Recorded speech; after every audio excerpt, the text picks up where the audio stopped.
ঠাকুরবাড়ির চাটনি করছি, আমের চাটনি। একটাই আম নিয়েছি আমি। একটা আমকে এভাবে কুচি করে নিয়েছি। এখানে চিনি আছে, পাঁচফোড়ন আছে, একটা শুকনো লঙ্কা আছে, আদা কুচি আছে, আর নুন আছে। এবার দেখাচ্ছি কিভাবে করছি।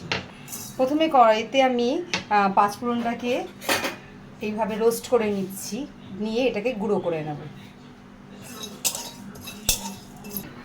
এবার কড়াইতে আমি জল দিয়ে নিচ্ছি। এগুলোকে আমি এর মধ্যে দিয়ে দিলাম। এবার আদা কুচি দিয়ে দিচ্ছি, আদা যে কুচি করে রেখেছিলাম। এবার আদা কুচির পর এবার নুন দিয়ে দেব। নুন দিয়ে এবার শুকনো লঙ্কাটা দানা ফেলে দিয়ে এটাকে কেটে দিয়েছি, এটাকে দিয়ে দিচ্ছি।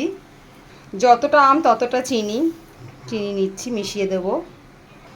এটা দেখাতে তখন ভুলে গেছি, কিশমিশটা দিয়ে নিলাম।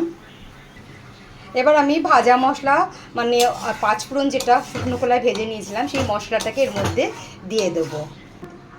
মশলাটা ভাজা মশলাটা মতলব পাঁচফোড়ন গুঁড়োটাকে দিয়ে দিচ্ছি, দিয়ে মিশিয়ে নিচ্ছি।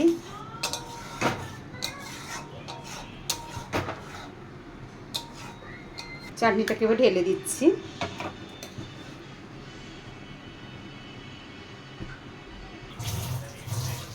চাটনি রেডি, নামিয়ে দিয়েছি।